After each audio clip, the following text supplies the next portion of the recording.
애굽을 떠난 지 2개월 15일 지났습니다. 물론 이때의 달력은 지금 우리가 쓰는 달력과 조금 차이가 납니다만 어쨌든 애굽을 떠난 지 70여일이 되었다는 거죠.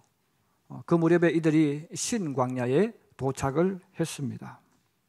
신광야까지 오는 가운데 이스라엘 민족은 목이 마르다고 불평하고 원망했고, 또 우리는 이 길을 가고 싶은데 왜 하나님 이 길로 인도하지 않고 다른 길로 인도합니까? 그렇게 또 해서 불평하고 원망했습니다. 근데 지금은 양식 문제 때문에 하나님 앞에 원망합니다. 이 신광야에 도착했을 때 애굽에서 가져온 양식이 거의 떨어지기 시작했기 때문입니다. 자동차에다가 양식을 싣고 온 것도 아니죠. 이들은 각자가 있는 짐승이나 아니면 등에 양식을 짊어지고 왔습니다. 근데 그들이 양식을 아무리 많이 가지고 왔다 할지라도 많은 양을 가져올 수가 없습니다. 이제는 목마름과 갈증에 대한 문제가 아니라 생존에 관한 문제입니다. 사람은 먹지 못하면 죽지 않습니까? 먹을 양식이 떨어졌다면 광야에서 죽게 될 것입니다. 그러므로 모세를 찾아가서 하나님께 아뢰어 달라고 하면서 울고 불면서 양식을 달라고 한 것입니다. 하나님은 모세를 통해 들은 그 말씀을 들으시고 16장 12절에 그렇게 약속을 하셨어요. 우리 12절 한번 말씀 같이 보겠습니다. 12절입니다. 시작. 내가 이스라엘 자손의 원망함을 들어노라.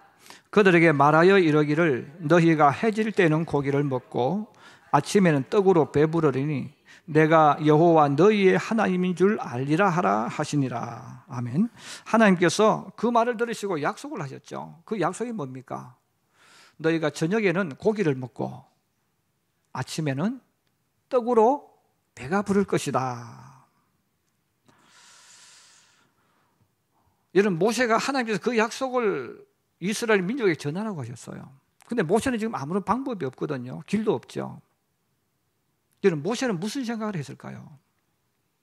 또 모세가 가서 이스라엘 백성들에게 그 이야기를 해줍니다. 여러분, 하나님께서 약속하셨습니다. 저녁에는 고기를 먹고 아침에는 떡으로 배부를 것이라고 약속하셨습니다. 그 말을 들은 이스라엘 백성들은 어떤 생각을 했을까요?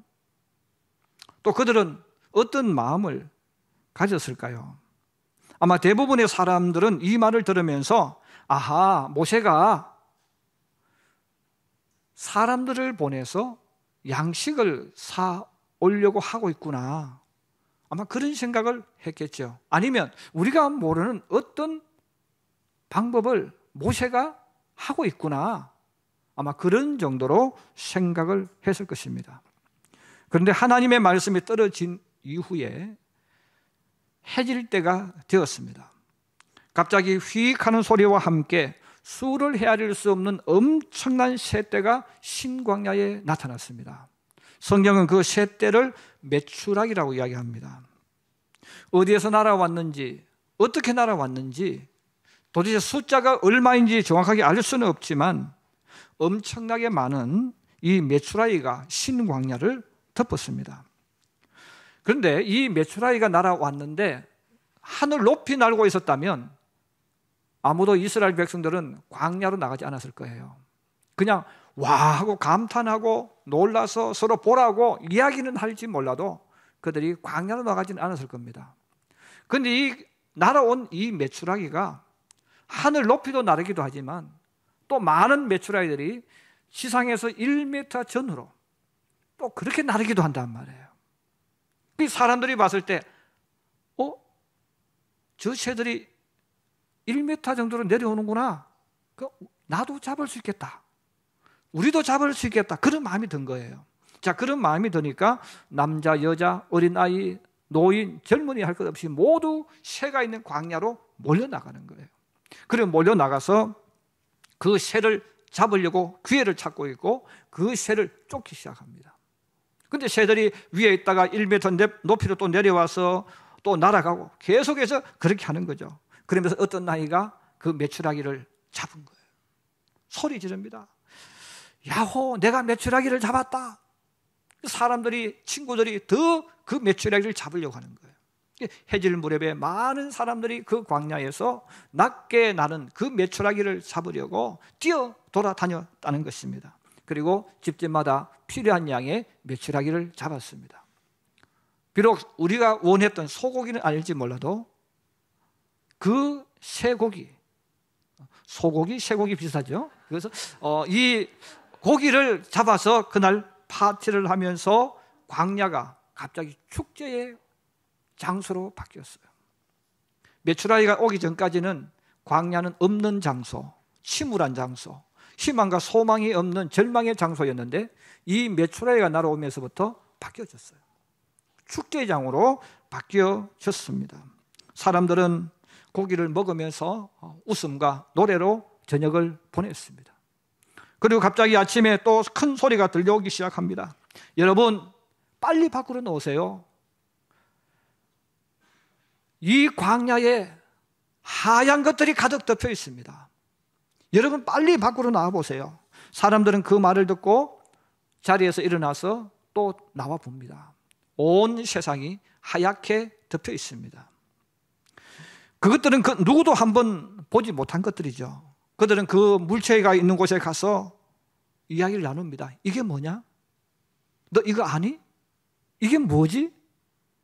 사람들은 한 번도 보지 못한 것을 가지고 서로 질문하는 거예요. 이게 뭐냐? 이게 뭐지? 백성들이 모세에게도 묻습니다. 모세 장군, 이게 뭡니까? 그때 모세가 이렇게 이야기합니다. 15절입니다. 우리 13절, 14절, 15절 한번 같이 보십시다. 시작. 저녁에는 메추라기가 와서 지인에 덮이고 아침에는 이슬이 지인 주위에 있더니 그 이슬이 마른 후에 광야 지면에 작고 둥글며 소리 같은 것이 있는지라. 이스라엘 자손이 보고 그것이 무엇인지 알지 못하여 서로 이르되 이것이 무엇이냐 하니 모세가 그들에게 이르되 이는 여호와께서 너희에게 주어 먹게 하신 양식이라. 이 백성들 이게 뭐냐? 이게 뭡니까? 모세 장군 물으니까 하나님께서 약속하신 대로 너희에게 주신 양식이다, 떡이다. 그렇게 말씀했습니다. 그러면서 모세가 말합니다. 앞에 있는 그 모든 것들을 바라보면서 너희가 저것을 거둘 때 마음대로 거두지 마라. 한 사람당 한 호멜씩. 그래서 우리 한국적으로 표현하면 한 사람당 2kg 정도 되는 것만 수확해라. 보통 우리가 한 대인데 이 경기도는 보니까 한 대가 1kg를 한 대라고 하더라고요. 소두 한 대. 근데 제가 살던 곳은 보통 대 그러면 2kg 큰 대를 이야기했거든요. 근데 어쨌든 2kg 되는 양이죠. 2리터 되는 양. 그래서 하나님께서 한 사람당 요 정도 양만 수확을 해라. 가족이 많으면 그 가족도 거기에 곱하면 된다는 거죠. 그래서 이렇게 가져와서 거둬와서 너희가 먹어라. 그렇게 말씀을 합니다. 사람들은 그 만나를 거둬와서 찢기 시작합니다. 이 만나를 거둬와서 찢기를 시작하는데 만나는 그 씨앗처럼 단단한 거거든요. 하얀 씨앗처럼 단단한 것이니까 그냥은 먹을 수 없습니다. 그래서 갑자기 이스라엘 백성들이 절구통하고 절구를 준비해야 되잖아요. 근데 옛날 우리나라에서 농사 짓는 그런 절구통과 절구는 없죠. 임시 방편으로 주변에 있는 돌 가운데서 납작한 돌들 그리고 끝이 뾰족한 돌들을 찾기 시작합니다. 끝이 뾰족한 것은 절구가 되고 늘은 돌판은 절구통이 되는 거죠. 그래서 그들이 가지고 온 그 만나를 가지고 그 돌 위에 놓고 손으로 빻기 시작하는 거, 찢기 시작하는 거예요. 찧어서 가루를 만듭니다. 그 가루를 만들어서 불에 구워서 우리나라는 그렇게 하지 않지만 그 피자 만드는 것처럼 그렇게 만들었겠죠. 화덕 속에 우리가 어렸을 때는 국수 말아가지고 왜 불에 구워서 먹고 했잖아요. 자, 이것처럼 이렇게 해서 이런 먹었는데 이 만나가 어떤 맛이었을까? 여러분 생각할 때 만나가 맛이 있었을까요? 맛이 없었을까요? 예, 맛있다면 어느 정도 맛이 있었을까? 성경은 정확하게 이야기를 합니다. 우리 31절 한번 같이 보실까요? 31절 봅니다. 시작.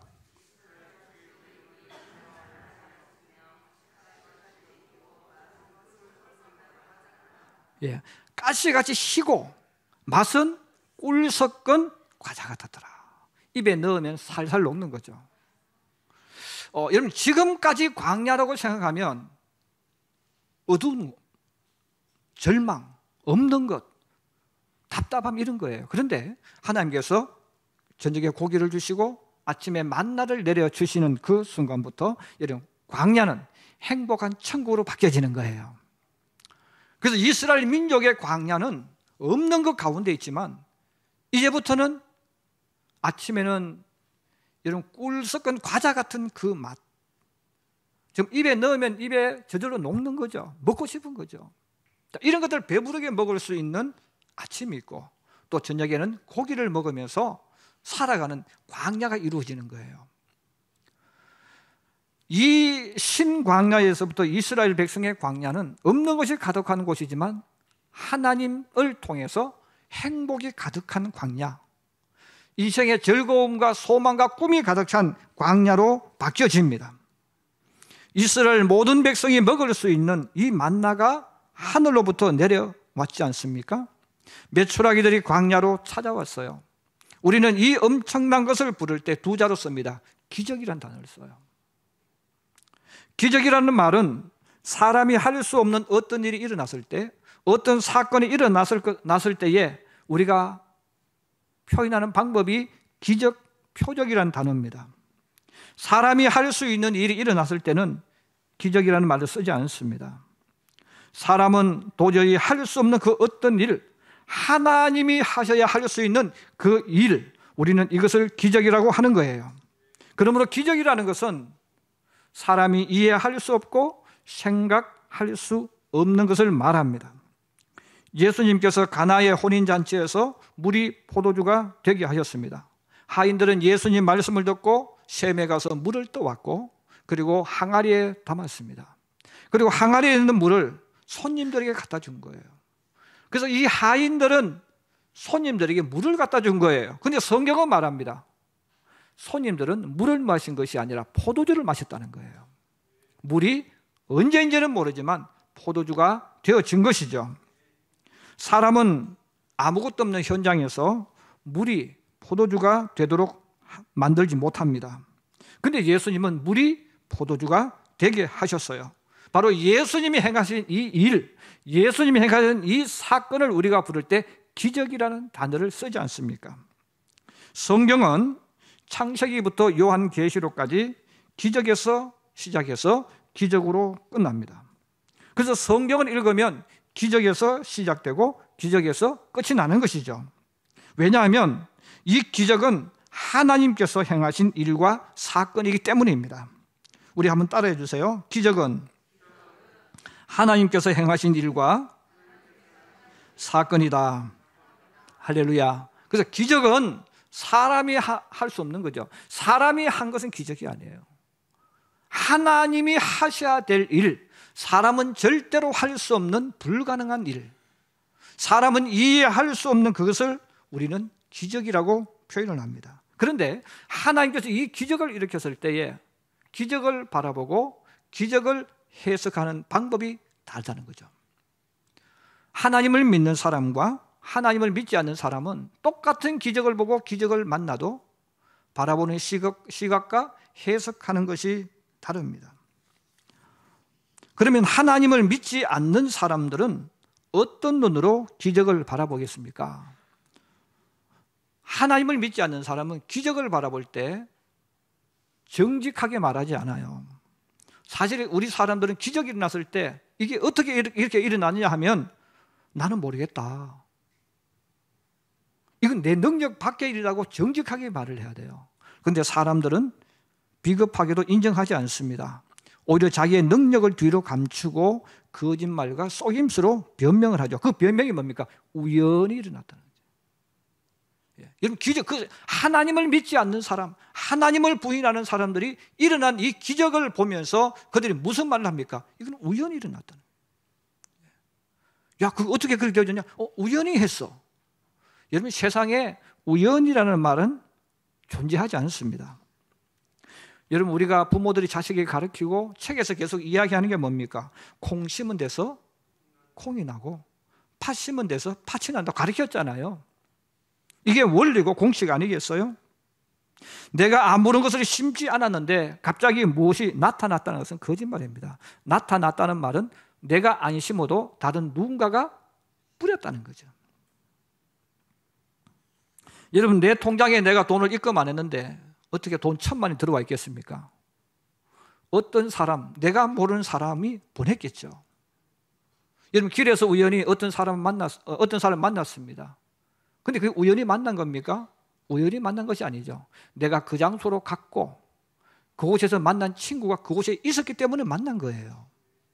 자, 근데 하나님을 믿지 않는 사람들은 이런 기적이 일어나고 어떤 내가 설명할 수 없는 일이 일어났을 때 그들은 나는 몰랐다 이렇게 말하지 않는다는 거예요. 우연히 어쩌다가 그렇게 표현을 하는 거예요. 기적은 누군가가 간섭하지 않으면 절대로 일어날 수 없는 것입니다. 그러므로 하나님을 믿지 않는 사람들은 어떻게 광야에 만나가 내릴 수 있었을까? 우연히 내릴 수가 있다는 거죠. 메추라기가 어떻게 이스라엘 백성들이 머무는 곳에 날아올 수 있겠습니까? 우연히 날아올 수 있었겠죠. 근데 그 메추라기들이 왜 1m 가량으로 날아다녔을까? 우연히 날아다닐 수 있다는 거죠. 바로 세상 사람들은 자기가 설명하지 못하고 자기 능력 밖에 어떤 일이 있을 때에 그들이 즐겨 쓰는 방법이 바로 우연이라는 말로 넘어가 버립니다. 두 번째로 이들은 어떤 방법을 이야기합니까? 바로 이 기적을 과학적 증거를 가지고 들어와서 자기 상상과 자기 생각을 넣어서 그들을 해석하는 것이죠. 현재는 과학의 시대, 의학의 시대, 이성과 지성의 시대라고 말합니다. 자, 그럼에도 사람들은 이 기적을 볼 때, 기적을 만났을 때 이것을 이해하고 해석하기 위해서 사람들에게 설명해 주기 위해서 과학을 도입해서 설명하려고 그래요. 그래서 이 과학을 가지고 오고 자기의 상상력과 자기의 생각을 집어넣어서 사람들에게 설명을 해주려고 합니다. 그럼 왜 그렇게 할까요? 핵심은 딱 하나입니다. 하나님은 없다. 신은 없다. 하나님이 없다는 것 만들기 위해서, 신이 없다는 것을 이야기하기 위해서 그들은 과학을 이용하고 그 과학에다가 자기의 생각과 상상력을 덧붙인다는 것이죠. 여러분이 신광야에 어떻게 엄청난 메추리가 찾아왔겠습니까? 사람들이 설명을 해주는 거죠. 어느 대륙으로부터 메추리가 이쪽으로 날아가다가 때마침 이스라엘 백성들이 머무는 그곳에 왔다는 거죠. 근데 그곳으로 날아오다 보니까 너무너무 힘이 들어가지고 메추리가 퍼덕퍼덕이었는데 땅에서 1m 정도로 날아다녔다는 거죠. 그러면 모두가 1m로 날아다녀야지. 네. 그렇잖아요. 힘 빠져도 다 1m로 날아다녀야죠. 그런데 메추리가 1m로만 날아다닙니다. 위로 다니고 아래로 다니고 다 다니잖아요. 그러면 그 메추리가 한번 왔다 지나가면 사라져야지 왜 계속 있습니까? 그 많은 숫자가 어떻게 오랫동안 그렇게 존재할 수 있었을까요? 아침에 눈을 떴는데 갑자기 온 땅에 이슬 같은 것이 내려옵니다. 이슬은 태양이 뜨면 저절로 사라집니다. 그런데 만나는 이슬처럼 내려왔지만 사라지지 않고 가시처럼 씨앗으로 변했습니다. 하루 이틀이 아니고 40년 동안 계속해서 왔습니다. 이 만나가 뭘까? 식물에서 나는 추출액이다. 이 사람들은 계속해서 이렇게 어떤 증거를 가지고 만들고 해서 설명하려고 하는 거죠. 그 이유는 바로 하나님 없다는 거예요. 창조주는 없다는 겁니다. 이 세상은 우연히 만들어졌다는 거죠. 지금도 태양이 어떻게 생겼을까? 지구가 어떻게 생겼을까? 은하는 어떻게 만들어졌으며 세상은 어떻게 만들어졌을까에 대해서 사람들은 과학을 앞세우고 자기의 상상력과 생각을 덧붙여서 설명합니다. 그러다가 그게 터지면 또 다른 가설을 또 만들어내요. 여러분, 원래 과학이라고 말하면 가설은 과학이 아니죠. 그건 이론이죠. 그럼에도 불구하고 사람들은 계속해서 과학이라는 이름을 가지고 와서 사람들에게 설명해주고 이해시키려고 자꾸 무언가를 계속 만들어내는 거죠. 그래서 시대가 변하면서 발달하면서 과학이 발달하면서 부정되어지고 또 새로운 게 나오고 계속해서 부정되어지고 새로운 것이 나오고 지금도 계속 그런 거죠. 근데 사람들은 그게 진리로 생각한다는 거예요. 우주의 시장은 빅뱅으로도 시작되었고 지금도 계속 팽창되고 있다는 겁니다. 또 증명하고 이해시키는 것이 되지 않을 때 또 사람들이 학자들이 쓰는 단어가 있습니다. 신화라고 이야기해요. 성경의 이야기는 뭐냐? 성경은 신화라고 이야기합니다. 아니면 꾸며낸 이야기라는 거죠. 아니면 있을 수 없는 동화 속의 이야기로 말해버립니다.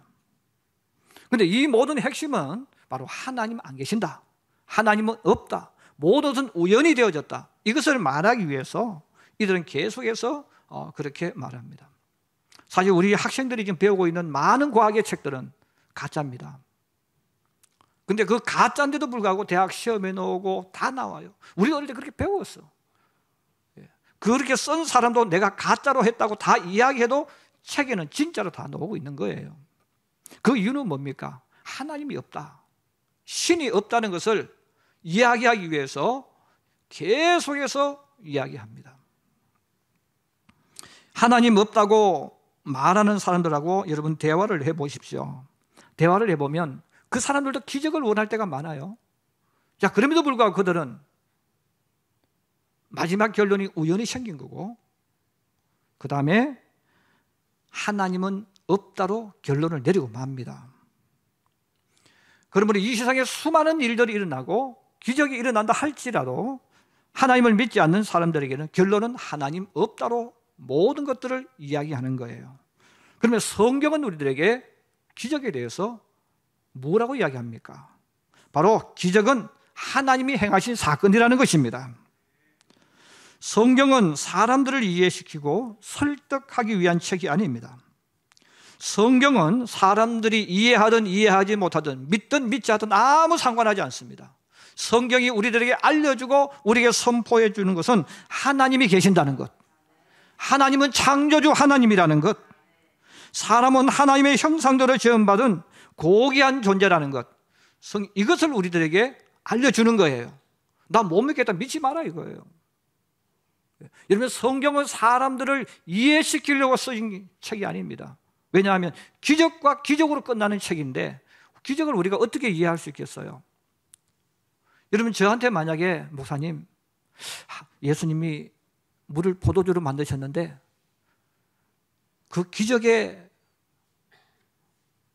만드는 방법을 저한테 설명해 달라고 하면 그 제가 어떻게 설명해 줍니까? 설명해 줄 수가 없어요. 그냥 우리는 그대로 이야기하죠. 예수님께서 물을 포도주로 만드셨다, 그것밖에 해줄 수가 없는 거예요. 그래서 성경에 나오는 내용을 우리 신앙인들 가운데도 자꾸 이해하려고 하는 분들이 많아. 내가 하나님 말씀 이해하고 싶다고. 여러분, 하나님 말씀 이해할 수 있으면 저도 좀 가르쳐 주세요. 저도 이해 못해요. 여러분, 하나님 말씀은 이해하는 것이 아니라 하나님 말씀은 믿는 겁니다. 그래서 만약에 내가 하나님을 믿으면서 내가 이해하려고 했다고 하면 그 사람은 거짓말하는 사람입니다. 어떻게 하나님 말씀을 이해할 수 있겠어요? 여러분, 어떻게 기적을 우리가 이해할 수 있고 사람들에게 이해시킬 수 있습니까? 기적은 오직 한 가지입니다. 하나님이 계신다는 거예요. 창조주가 계신다는 거예요. 하나님이 계시지 않으면, 신이 존재하지 아니하면 기적은 일어날 수 없다는 것입니다. 바로 성경은 하나님이 행하신 일들을 바로 이렇게 알려주고 선포해주는 하나님 말씀이죠. 그래서 성경은 이해하는 것이 아니라 성경은 믿는 것이고, 하나님을 믿는 것은 내가 믿으려고 노력하는 것이 아니라 성령이 우리에게 임하셔서 믿어지게 해주시는 거예요. 여러분들이 내가 하나님을 믿겠다 하는 것도 거짓말하는 겁니다. 하나님은 내가 믿고 싶으면 믿어지는 게 아니에요. 왜? 기적이기 때문에, 표적이기 때문에 사람은 하나님이 하신 그 모든 일을 믿을 수 없는 거예요. 그러면 성경이 우리에게 알려주는 이것을 믿으라는 것이고, 성령이 역사하면 믿어지는 거예요. 그래서 여러분, 성경은 바로 우리들에게 이 기적이라는 것을 계속해서 알려주시면서 하나님이 함께 하기 때문에 이런 일이 일어난다는 거예요. 여러분, 우리가 살고 있는 이 우주가, 우리가 사는 이 지구에서 우리가 죽지 않고 지금 살고 있는 그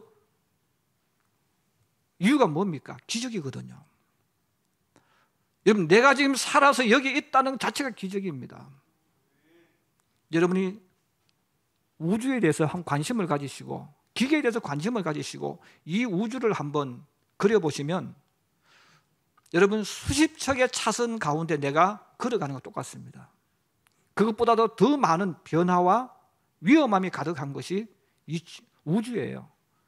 달이 돌아가는 것, 지구가 움직이는 것, 달이 돌아가고 지구가 움직이고 태양이 움직이고 행성과 위성이 움직이면서 부딪히지 않는 것, 이것은 그냥 이루어질 수 없는 거예요. 이 세상에 어떤 컴퓨터나 어떤 반도체보다 더 정밀하게 설계되어져서 움직이기 때문에 이게 안 부딪히는 거예요. 그런데 이게 어떻게 우연히 이루어집니까? 그 자체가 기적이에요.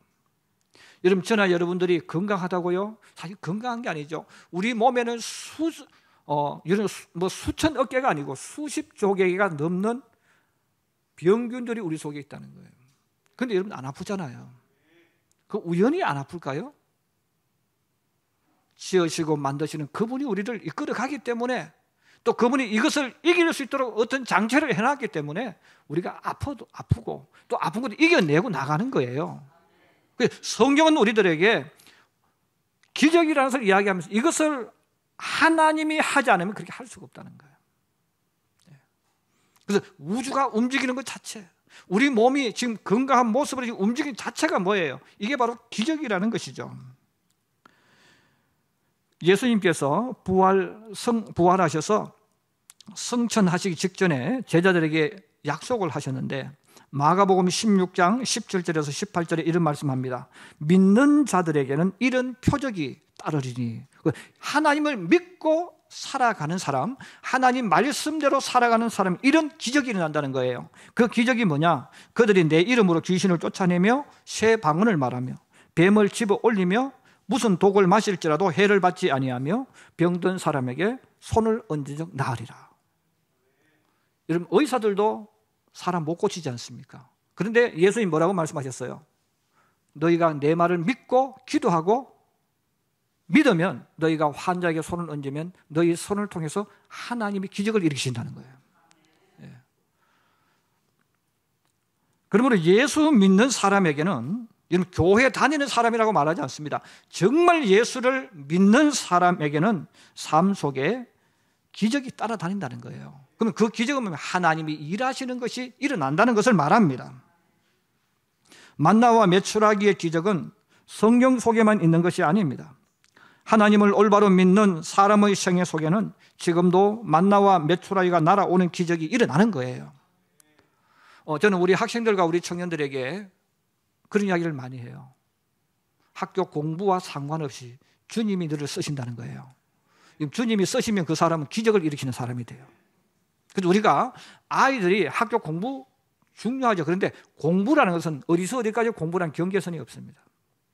학교 공부는 공부고, 직장 들어가면 직장에 또 다른 공부와 새로운 노력과 연구가 또 들어가는 거예요. 그래서 우리가 이 땅에 사는 동안 학교 공부 조금 못한 사람이 아니고 저는 안 한 사람이라고 표현하고 싶어요. 그래서 아이들이 학교에서, 저 밑에 있는 아이들은 공부 안 한 아이야. 못한 아이가 아니고. 근데 그 못한 아이를 주님이 사용하시면 그 아이가 여러분 어떤 인물이 될지 우리는 아무도 몰라요. 왜냐하면 하나님이 함께하는 사람, 기적이 있는 사람이요, 능력이 나타나는 사람이에요. 만나와 메추라기가 찾아오는 사람이 되어지는 거예요. 성경 그걸 이야기하는 거예요. 그래서 우리가 아이들이 학교에서 공부 안 해가지고 시험이 밑바닥에 있는 아이들일지라도 우리의 주님이 그를 사용하시게 되어지면 그에게는 엄청난 기적의 역사가 일어난다는 거예요. 이것을 우리가 믿어야 된다는 거예요. 이것을 믿어서 우리 아이들이 공부 못한 애는 다른 데 또 열심히 노력하잖아요. 그렇죠? 학교 공부 열심히 안 해서 성적이 안 좋은 거지, 공부 열심히 했는데 성적이 안 좋은 애는 아무도 없어요. 그래서 여러분, 우리 집 아이가 학교 성적이 나빴을 때 너 공부 안 했다고 말하면 그거는 맞는 거지만 머리 나쁘다고 말하면 안 돼요. 근데 그 아이가 자기가 좋아하는 어떤 일이 있을 수 있어요. 그때는 온 에너지를 거기 쏟아붓는 거예요. 그러면 걔는 잘하는 아이가 되어지는 거예요. 그래서 우리가 하나님을 믿을 때 하나님께서 그 아이 삶 속에 역사하시면 그 아이가 앞으로 어떤 인물이 될지 아무도 모른다는 거예요. 왜? 하나님을 믿는 사람의 삶 속에는 날마다 기적이 일어나는 거예요. 그래서 여러분 자녀들이 쏙 썩이는 자녀가 있을지라도 요놈도 주님께서 쏙 썩이게 하신 이유가 있다는 거죠. 왜? 쓰시려고. 여러분, 쏙 썩이면 주님 앞에 설 날이 점점 가까워집니다. 그래서 여러분들이 쏙 썩인다고 절망할 필요 없습니다. 쏙 썩일수록 주님 앞에 설 날이 가까워져. 오히려 쏙 안 썩이면서 뒤에서 말하는 게 더 무서운 거예요. 그래서 하나님이 쓰시는 거야, 그 사람을. 그 쓰시니까 그 사람을 통해서 기적이 막 일어나잖아요. 여러분, 간증 다니엘 기도회를 통해서 우리가 듣는 게 뭐예요? 기적이잖아요. 근데 그 기적은 누가 하는 겁니까? 하나님이 하시는 거예요. 그래서 하나님께서 이스라엘 민족을 광야로 이끌어 가시는 가장 중요한 목적이 여기 있는 거예요. 하나님은 살아계시는 하나님, 하나님 지금도 역사하시는 하나님, 이걸 너희가 알아라는 거예요. 가나안에 들어가서도 그걸 잊지 말라는 거예요. 그렇습니다. 하나님의 기적은 하나님이 계시는 곳에는 일어나는 것이고 하나님을 믿는 사람이 일어나는 겁니다. 여러분의 삶 속에 하나님의 기적이 일어날 줄 믿으시기 바랍니다. 이것은 내가 만드는 기적이 아니고 하나님이 만드시는 기적이에요. 그래서 우리는 이것을 통해서 하나님이 살아계시는구나, 하나님이 역사하시는구나, 그 하나님은 우리 아버지의 하나님이 아니라 나의 하나님이라는 거예요. 바로 오늘 하나님은 이스라엘 민족에게 이 만나와 메추라기를 통해서 그것을 알려주시는 겁니다.